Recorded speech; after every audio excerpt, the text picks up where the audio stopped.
السلام علیکم۔ یہ ویڈیو جو بنانے کا مقصد ہے، اس میں ایک بک کے حوالے سے آپ کو بتایا جائے گا جس بک کا نام ہے دا گیونگ ٹری۔ اور یہ بک شیل سلوسٹین کی لکھی ہوئی بہت پیاری بک ہے، جس میں اس نے ایک کہانی لکھی ہے۔ اور وہ جو کہانی ہے، اس کہانی میں ایک لڑکے اور درخت کی محبت کے بارے میں بتایا گیا ہے۔ وہ درخت کیسے اس لڑکے کے لیے اپنی قربانیاں دیتا ہے، اور اس لڑکے کو خوش کرنے کے لیے وہ اپنی قربانیاں دیتا ہے، جس سے وہ خوش ہوتا ہے۔ تو ایک درخت ہوتا ہے، اس کو ایک لڑکے سے بچہ ہوتا ہے، وہ اس کے پاس اکثر آتا ہے۔ اس کو اس بچے سے بہت محبت ہوتی ہے، وہ اس کے پاس اکثر آتا ہے، اس کی شاخوں کے ساتھ لٹک کر جھولتا ہے، اس کے پتوں کے ساتھ کھیلتا ہے، اور اس کے جو سیب ہوتے ہیں اس کو کھاتا ہے، اور اس کے نیچے لیٹ کر آرام کرتا ہے، اس کے نیچے سوتا ہے۔ تو اس طرح چلتا رہتا ہے، روزانہ وہ آتا ہے، اس درخت پر چڑھتا ہے، اس کی شاخوں کے ساتھ لٹکتا ہے، جھولتا ہے، اور اس کے جو سیب ہوتے ہیں اس کو کھاتا ہے۔ تو یہ چلتا رہتا ہے، لیکن کچھ ٹائم بعد وہ جو لڑکا ہوتا ہے، بچہ ہوتا ہے، وہ غائب ہو جاتے ہیں۔ لیکن کچھ ٹائم بعد وہ پھر سے چلتے چلتے اس درخت کے پاس آتا ہے۔ اس درخت پہ آتے آتے اس درخت کے نیچے بیٹھ جاتے ہیں۔ تو وہ درخت اس سے پوچھتے ہیں کہ کیا ہوا، کیوں پریشان ہو؟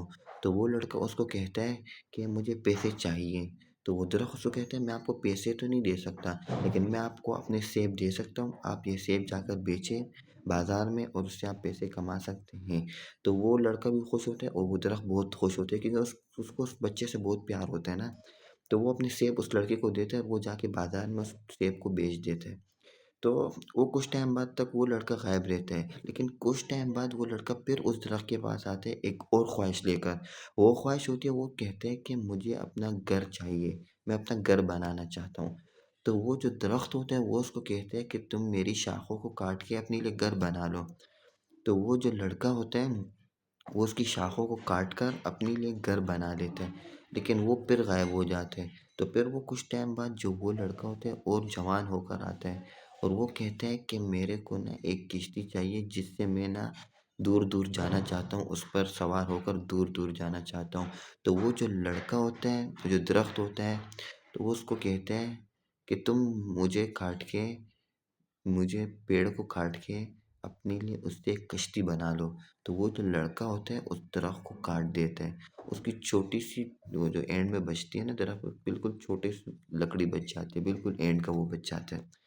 تو وہ جو لڑکا ہوتا ہے وہ خوش ہوتا ہے، وہ اپنے لیے اس سے کشتی بنا لیتے ہیں۔ اور وہ جو درخت ہوتا ہے وہ بہت زیادہ خوش ہوتا ہے، کیونکہ اس کو اس لڑکے سے محبت ہوتی ہے، بچے سے محبت ہوتی ہے، کیونکہ اس کو وہ بچپن سے دیکھ رہا ہوتا ہے، اس کو کافی محبت ہوتی ہے اس لڑکے سے۔ تو اس کی یہاں تک کہ اپنی پوری قربانی دے چکا ہوتا ہے۔ تو وہ لڑکا کشتی میں وہ غائب ہو جاتے ہیں، وہ کچھ ٹائم بعد چلا جاتے ہیں، لیکن کچھ ٹائم بعد وہ بوڑھا ہو کر اس درخت کے پاس دوبارہ آتا ہے۔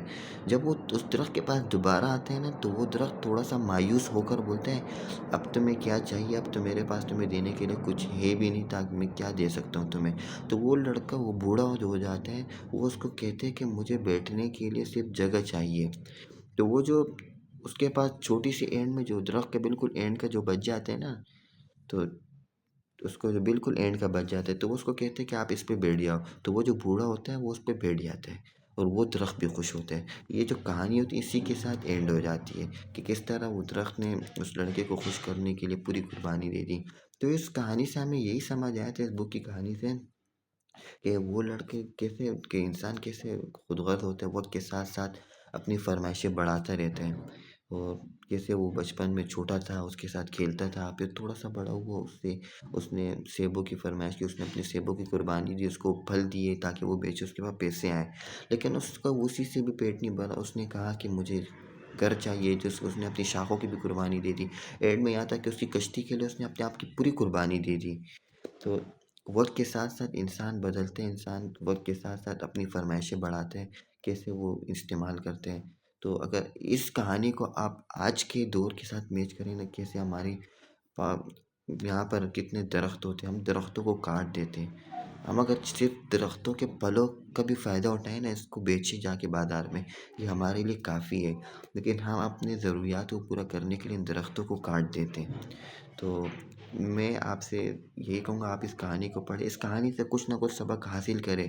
اس کہانی سے کافی آپ کو سبق ملیں گے، لیکن میں آپ کو کہوں گا کہ آج کے دور سے اگر آپ اس کو ملائیں گے نا، آپ کو یہ سبق ضرور حاصل کرنا چاہیے کہ ہمیں پیڑوں سے، درختوں سے محبت کرنی چاہیے، اور اس پیڑوں کا ہمیں اچھا استعمال کرنا چاہیے. اگر ہم اس پیڑوں کو صرف نا پھل کے لیے بھی استعمال کریں نا، پھل کو بیچیں، تو ہمارے لیے کافی ہے. اللہ حافظ.